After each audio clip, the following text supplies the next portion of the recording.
ये कहानी एक औरत की है जिसका लड़का अचानक से चल बसा। उसके पति ने भी उसे अकेला छोड़ दिया था। इन्हीं टूटे हुए हालत में उसकी मुलाकात एक अनजान लड़के से हुई। एक ऐसा लड़का जो सड़क छापता, झगड़े करता था, छोटी मोटी चोरी करता था। फिर भी उस औरत ने उसे अपने घर में रहने की जगह दे दी और धीरे धीरे उसके लिए अपने दिल में जगह बना ली।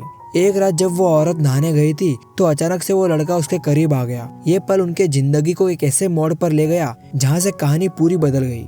सुबह मार्गरेट नाम की औरत अपने रोज के रूटीन की तरह तैरती हुई दिखी। पानी में उसका मन कुछ देर तक शांत रहता, फिर वो अपने कपड़ों की दुकान संभालने चली जाती है। एक दिन उसकी कर्मचारी ने बताया, आज एक आदमी आया था, तुम्हारे बारे में पूछ रहा था। मार्गरेट ने बस इतना कहा, ठीक है देख लूंगी, और शाम होते ही दुकान बंद करके धीरे धीरे घर चली गई। घर पहुंचते ही उसके फोन पर मैट नाम के आदमी का मैसेज आया। वही मैट जिससे उसका तलाक हो चुका था। मार्गरेट ने मैसेज सुना पर दिल पर कोई असर नहीं पड़ा। वो अब भी अपनी जिंदगी अकेले मेहनत करते हुए जीना चाहती थी। अगले दिन वो फिर दुकान पर पहुंची, लेकिन इस बार मैट खुद उसके सामने खड़ा था। दोनों पास के कैफे में बैठे। मैट ने गहरी सांस लेते हुए कहा, तुमने तो अपना नाम ही बदल लिया। खैर मैं किसी और वजह से आया हूँ। उसने उसे एक फोटो दिखाई। हमारा बेटा पैट्रिक 2 हफ्ते से गायब है, जो अभी तक घर नहीं लौटा। पुलिस कुछ नहीं कर पाई।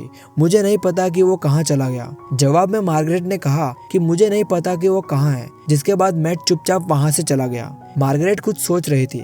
फिर वो दुकान पहुंची और दरवाजे के ठीक सामने अपने बेटे पैट्रिक की तस्वीर चिपका दी, एक आखिरी उम्मीद के साथ कि शायद कोई उसे देखे और हम तक जानकारी पहुंचाए। दुकान बंद करने का वक्त हो चुका था। मार्गरेट की नजर अचानक से एक लड़के पर पड़ी जो जमीन पर बेहालत पड़ा था। वो उस लड़के जो को उठाकर अपने घर ले गई। उसे कांपते हुए हाथों को साफ किया और धीरे धीरे पट्टी बांध दी, जैसे किसी खोए हुए बच्चे को संभाल रही हो। फिर वो पानी लाने के लिए किचन में चली गई, लेकिन जब दोबारा कमरे में लौटी तो बिस्तर खाली पड़ा था। वो लड़का वहाँ से कहीं गायब हो चुका था। वो चुपचाप खड़ी रह गई। सिर्फ यही समझ आया कि उस लड़के को होश लौट आया था और वो बिना कुछ कहे अंधेरे में कहीं दूर चला गया। सुबह होते ही मैट का कॉल मार्गरेट के फोन पर आ गिरा। वो कह रहा था कि उनका बेटा पैट्रिक एक नहर में मिला जो अब जिंदा नहीं रहा। उसने पूछा कि क्या वो अंतिम संस्कार में आएगी, लेकिन मार्गरेट ने बिना कुछ सोचे इनकार कर दिया। उसका दिल टूट चुका था और बिल्कुल हिम्मत नहीं थी। बेटे की मौत ने उसे भीतर ही भीतर खोखला कर दिया। फिर वो चुपचाप अपने बेटे की कब्र के पास जाकर बैठ जाती है। एक तरफ उसका बेटा दूर चला गया, दूसरी तरफ उसका पति भी उसे छोड़कर एक नई राह पर निकल गया। मार्गरेट बिल्कुल अकेली पड़ चुकी थी। अगले दिन जब वो स्विमिंग पूल पर पहुंची तो उसने देखा वहां पर जो खड़ा था, वही लड़का जिसका हाथ उसने पट्टी बांधकर संभाला था। वो उसके पास गई और हल्के से पूछ बैठी, हाथ कैसा है? मैं ही थी जिसने कल तुम्हारा घाव ठीक किया था। जो ने मुस्कुराकर कहा कि उसका हाथ अब बिल्कुल ठीक चल रहा है। उसने धन्यवाद दिया, जिसके लंबे समय बाद मार्गरेट के दिल में हल्की गर्माहट की तरह लगा। कुछ देर की चुप्पी के बाद मार्गरेट अचानक बोली, अगर तुम्हारे पास रहने की जगह नहीं तो तुम मेरे घर पे रह सकते हो। एक कमरा खाली पड़ा है, किराए पर लेना चाहो तो ले सकते हो। जो ने तुरंत सिर हिला दिया। उसे जगह की जरूरत थी और भरोसे की भी। मार्गरेट उसे अपने घर ले गई। उसे पूरा घर दिखाया और बताया कि ऊपर वाला कमरा उसका होगा, जबकि किचन और बाथरूम नीचे थे। इसके लिए खाना और नहाने के लिए उसे नीचे आना होगा। जो उस घर को देखकर शांत हो गया। उसे लगा कि शायद जिंदगी ने पहली बार उसकी तरफ हाथ बढ़ाया था।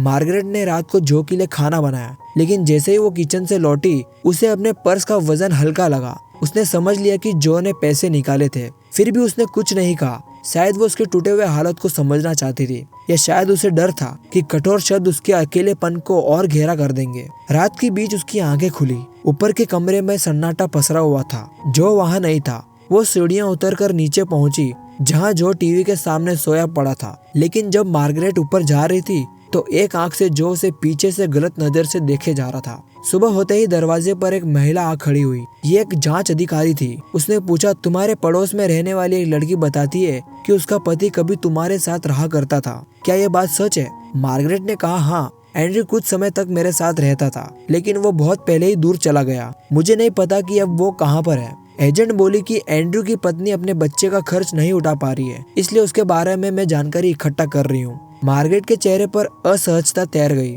उसे सचमुच कुछ नहीं पता था। तभी एजेंट की नजर बाहर खड़ी कार पर गई। वो वही कार थी जिसका जिक्र उस महिला ने किया था। लेकिन इससे पहले कि बात बिगड़ती, जो घर के अंदर से बाहर आया और बोला, ये कार मेरी है। एजेंट बिना शक किए वहाँ से चली गई। मार्गरेट ने राहत की सांस ली और जो के तरफ देखकर बुदबुदाई, तुमने मेरी बड़ी मुसीबत टाल दी। उसने जो के हाथ में कार की चाबियां देते हुए कहा, अगर चलाना चाहो तो ले जाओ, बस सावधानी रखना। जो कार लेकर निकल गया और मार्गरेट अपने मन को संभालते हुए कुछ सामान लेने दुकान की ओर बढ़ गई।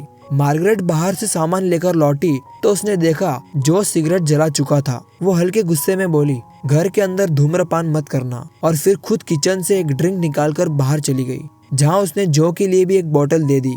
दोनों साथ बैठकर पीने लगे। धीरे धीरे बातें खुलती चली गई। जो ने हंसते हुए मार्गरेट को सुट्टा पीना सिखाया। झिझकते हुए उसने सिगरेट पीना चालू किया, मानो कई साल बाद किसी ने उसके अकेलेपन को छुआ हो। फिर उसकी नजर जो के हाथों पर गई। वो वही जख्म था जिसने उसे ठीक किया था, अब लगभग भर चुका था। वो उसके हाथों को धीरे से छूती चली गई और जो उसी नरमी को उसके हाथों पर लौटा देता था, जैसे दोनों अपने टूटे हुए हिस्सों को सहला रहे हो।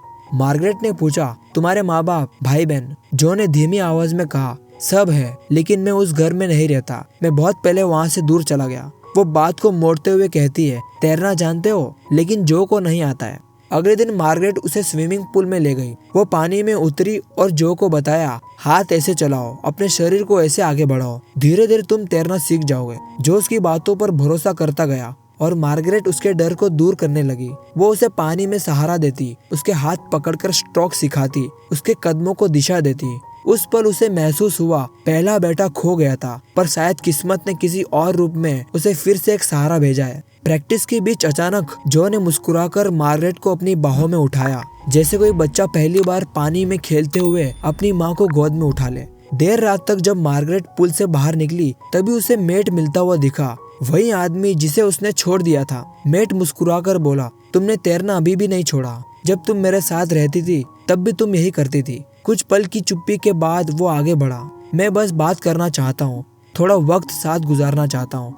अगर तुम फ्री हो तो चलो कहीं बैठकर बात करते हैं। मार्गरेट के पास इनकार करने की ताकत नहीं बची थी। वो बस धीरे से बोली, ठीक है, और दोनों एक होटल के कमरे में पहुंच गए, जहां उन्होंने एक रात एक दूसरे की खामोशी के साथ गुजारी। मार्गरेट ने उसे अपने पास आने दिया, लेकिन भीतर से वो खालीपन महसूस कर रही थी। मैट की मौजूदगी उसके दिल में कोई रोशनी नहीं ले जा सकती। उसी रात जो सड़कों पर भटकता रहा, कभी किसी को पीट देता, कभी किसी के जेब से पैसे निकाल लेता। उसकी दुनिया केवल वही जानता था।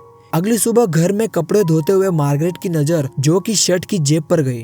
वहाँ एक मुड़ी हुई फोटो रखी थी, जो और उसकी माँ। फोटो में दोनों मुस्कुराए हुए थे। मार्गरेट का दिल हल्का सा कांप गया। अब वो समझ चुकी थी कि जो अपनी माँ को बहुत याद करता है। सुबह मार्गरेट आंखें खोलती हुई चौंक उठी।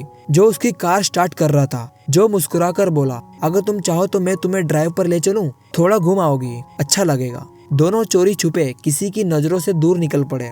आखिर वो लोग समुद्र के किनारे पर पहुंच गए। जो ने हल्के मजाक में कहा, चलो यहाँ तैरते हैं। मार्गरेट हिचकिचाई, लेकिन जो पीछे नहीं हटा। वो कपड़े उतारकर पानी में उतर गया। मार्गरेट चाहकर भी खुद को रोक नहीं सकी और वो भी पानी में उतर गई। लहरों के बीच वो दोनों कुछ देर के लिए हंस पड़े। फिर जो ने एक अजीब सा खेल खेला, देखते हैं कौन ज्यादा देर तक पानी के नीचे सांस रोक सकता है। मार्गरेट ने आंखें बंद की और समुद्र के नीचे उतर गई। वो 2 मिनट से भी ज्यादा देर तक नीचे पड़ी रही, क्योंकि उसे इस तनाव से भागने की आदत थी, पानी में खो जाने की आदत थी। जो घबरा गया, उसे लगा कि वो बेहोश हो चुकी है, इसलिए वो उसे खींचकर ऊपर ले आया। दोनों फिर किनारे आकर कपड़े पहनते हैं। जो धीरे धीरे उसके पास आया और बोला, जब मैं छोटा था मैं अपने दोस्तों के साथ यही खेल खेलता था, पानी के नीचे उतरकर अपनी सारी बुरी आदतें मिटा देता था। वहाँ सिर्फ एक चीज बचती थी, सांस, और सांस के लिए लड़ाई। अचानक वो उसकी और करीब झुका और उसकी गर्दन पर हाथ रख दिया। उसकी उंगलियां कसती चली गई, जैसे वो चाहता हो कि मार्गरेट भी अपनी सारी यादें समुद्र की गहराई में छोड़ आए। मार्गरेट पूछने लगी, क्या तुम्हारी माँ को पता है कि तुम मेरे साथ यहाँ हो? जो ने कहा कि उन्हें कुछ नहीं मालूम। रास्ते में जो अपने कुछ दोस्तों को देख लेता है और अचानक बोला, तुम गाड़ी लेकर चली जाओ, मैं बाद में आ जाऊंगा। ये कहकर वो उन लड़कों के साथ चला गया और मार्गरेट अकेली कार मोड़कर घर लौट आई।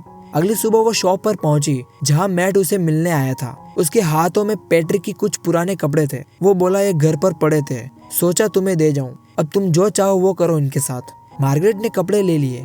घर पहुंचकर उसने वो कपड़े जो को थमा दिए। देख लो, इनमें से जो फिट हो रख लेना। जो ने एक शर्ट निकाली, पहनकर देखा, शर्ट उस पर ऐसे बैठ गई मानो किसी और के शरीर की छाया उसमें उतर आई हो। मार्गरेट उसे देखते ही रह गई और एक पल को उसकी आंखों में अपना खोया हुआ बेटा वापस उतर आया। वो पीछे से जाकर उसे थाम लेती है, जैसे किसी खालीपन को भरने की कोशिश में डूबी हो। रात गहरी हो गई। मार्गरेट की आंखें खुली तो बाथरूम से पानी बहने की आवाज आई। वो धीरे धीरे दरवाजे तक पहुंची और देखा जो अकेला चुपचाप पानी में बैठा था। मार्गरेट उसके पास गई, घुटनों पर बैठकर उसके कंधों पर हाथ रखे और बिना एक शब्द बोले उसके गीले शरीर को अपने हाथों से धोने लगी। पानी की हर एक लकीर उसके भीतर के खालीपन से टकराती चली गई। जो चुप रहा और मार्गरेट का हाथ धीरे धीरे उसके सबसे निजी हिस्सों तक उतर आया। एक टूटे हुए दिल और खोए हुए मातृत्व के बीच कुछ ऐसा जन्म ले रहा था जिसका नाम दोनों नहीं जानते थे। अगले दिन मार्गरेट एक पार्टी में पहुंची। उसी भीड़ में मेट मिला। वो थका हुआ सा बोला, मेरी और मेरी पत्नी की बन नहीं रही, मैं होटल में रह रहा हूँ, अगर तुम चाहो तो हम दोबारा एंजॉय कर सकते हैं। पर मार्गरेट ने मना कर दिया। उसी पार्टी में जो अपने दोस्तों के साथ आया हुआ था, उसने एक नजर में मार्गरेट को पहचान लिया और पास आकर पूछा वो आदमी कौन था। मार्गरेट ने टूटी हुई सांसों में कहा, मेरा एक्स हस्बैंड, हम दोनों हमेशा के लिए दूर हो चुके हैं। जो ने उसे देखा, थोड़ा और करीब आते हुए बोला, अगर तुम चाहो तो मेरे साथ चल सकती हो। मार्गरेट ने जाने से मना कर दिया। जो मुड़कर बाहर चला गया। बाहर दरवाजे के पास उसे मेट मिला और उसी पल जो का गुस्सा फूट पड़ा। एक जोरदार मुक्का सीधा मेट के चेहरे पर पड़ा और जो गुस्से से वहाँ से दूर चला गया। मार्गरेट थकी हारी घर लौटी, लेकिन आधी रात उसके कानों में ऊपर वाले कमरे से अजीब सी आवाज आने लगी। वो धीरे से सीढ़ियां चढ़ी, दरवाजे की दरार से देखा जो अपने कमरे में किसी लड़की के साथ था, करीब, बहुत करीब। मार्गरेट ने एक पल को आंखें बंद कर दी, अपनी सांसें रोक ली और बिना किसी शोर के वहाँ से वापस कमरे में लौट गई। जो को लेकर उसके विचार बदल चुके थे। अगली सुबह जो गाड़ी के पास खड़ा था, जब पड़ोसन लुसिंडा वहाँ आई, वही औरत जिसका पति कभी मार्गरेट के साथ मजे करता था। लुसिंडा ने मुस्कुराकर कहा, मुझे अपने साथ घुमाने ले चलो। जो ने बिना कुछ सोचे हाँ कह दिया और दोनों साथ निकल गए। थोड़ी देर बाद मार्गरेट रास्ते से गुजर रही थी जब उसने देखा कि एक छोटा सा बच्चा सड़क किनारे अकेला था, रोते हुए। एक माँ अपने बच्चे की चीख पहचान लेती है। वो झट से बच्चे को उठाकर सीने से लगा लेती है, उसे शांत करती है, वैसे ही जैसे उसने अपने बच्चे पैट्रिक को संभाला था। तभी लुसिंडा वापस लौटी और मार्गरेट ने उसे उसके बच्चे को सौंप दिया। घर लौटकर मार्गरेट को अपने बेटे की याद आने लगी। खोया हुआ पैट्रिक हर पल उसके आसपास मंडराता था, दर्द की उसी लहर में डूबकर जैसे अपने भीतर की पुरानी यादें मिटाने की कोशिश कर रही हो। तभी पीछे से जो आया, चुपचाप उसके पास बैठा। उसने उसके हाथों को पकड़ा, धीरे धीरे उसके गले को छुआ, मानो उस टूटे हुए दर्द को समझने की कोशिश कर रहा हो। कुछ देर तक दोनों बस एक दूसरे को देखते रहे, दो खालीपन एक दूसरे में पनाह ढूंढते हुए। जो ने बिना कोई सवाल किए अपने कपड़े उतारकर बाथटब में कदम रखा, जैसे उसे पता हो कि वो क्या लौटाना चाहता है। मार्गरेट भी खामोश उतर आई उस पानी में, जहाँ दोनों की सांसें एक दूसरे को थामने लगी। अगले ही पल उनकी दूरी टूट गई और वे एक दूसरे की बाहों में दर्द और चाहत के बीच कहीं बहते हुए चले गए। सुबह बहुत जल्दी मार्गरेट की आंखें खुल गई और बिना कुछ बोले अपने काम पर निकल गई, मानो पिछली रात के तूफानों को पीछे छोड़ने की कोशिश कर रही हो। जो धीरे धीरे उठा, उसने ड्रॉवर खोला जहाँ उसे कुछ पुरानी चीजें मिली, फोटो, नोट्स और उसी के बीच पैट्रिक की झलक। तभी उसे समझ आया कि मार्गरेट का एक बेटा था जो कुछ दिन पहले ही दुनिया से दूर चला गया था। जो इस सच से घबरा गया और सीधा अपने गैंग के पास चला गया, जहाँ उसके दोस्त नशे और हिंसा में डूबे हुए थे। वही पुराना अंधेरा, और उसे शक होने लगा कि शायद पैट्रिक की मौत में इन लोगों का हाथ हो सकता है। इसी शाम जो बार में बैठा था, जहाँ उसे मैट दिखाई दिया। मैट ने बात करने की कोशिश की, लेकिन जो पीछे हट गया। मैट उसके पीछे पीछे गली तक आ गया और गुस्से में जो को बेरहमी से पीट दिया। घर पर मार्गरेट को एक वॉइस मेल मिला जो की माँ का, मेरा बेटा तुम्हारे पास है, प्लीज जवाब देना। लेकिन जवाब देने से पहले दरवाजा खुला और अंदर एक जो का गैंग मेंबर आ घुसा। डर की वजह से मार्गरेट के हाथ पांव सुन्न पड़ गए। वो कांपते हुए पेशाब तक छोड़ बैठी। ये देखकर वो घबराकर भाग गया और मार्गरेट फिर से अंधेरे में अकेली रह गई। फिर रात को मैट आया। वो बोला पैट्रिक का पैर फिसल गया था, वो गलती से नहर में गिर गया। वो बात करना चाहता था, लेकिन मार्गरेट ने उसे इग्नोर किया क्योंकि उससे अब नफरत होने लगी थी। गुस्से से मैट वहाँ से लौट गया। इसी बीच जो लड़खड़ाते हुए घर पहुंचा। कमर पर गहरे घाव थे। मार्गरेट ने उसे थाम लिया, गले लगाया और बिना सवाल किए अस्पताल ले गई। जब जो इलाज कराने अंदर गया, मार्गरेट हॉस्पिटल के नोटिस बोर्ड पर अपने ही मिसिंग बेटे की फोटो देखती है। उसने फोटो निकाल दी और हम उसके पीछे एक औरत को देखते हैं जो असल में जो की माँ होती है, वही जिसे मार्गरेट ने खुद फोन किया था, क्योंकि वो जानती थी एक माँ अपने बेटे को खोकर कैसे टूट जाती है। वो नहीं चाहती थी कि जो की माँ को भी ये सब सहन करना पड़े। मार्गरेट दोनों को अकेला छोड़कर शांत कदमों से बाहर निकल गई, अपने दर्द, अपने खामोशी और अपनी अधूरी जिंदगी के साथ चली गई। और ये प्रेम कहानी यहाँ खत्म हो जाती है। थैंक यू दोस्तों, सब्सक्राइब करना ना भूलें।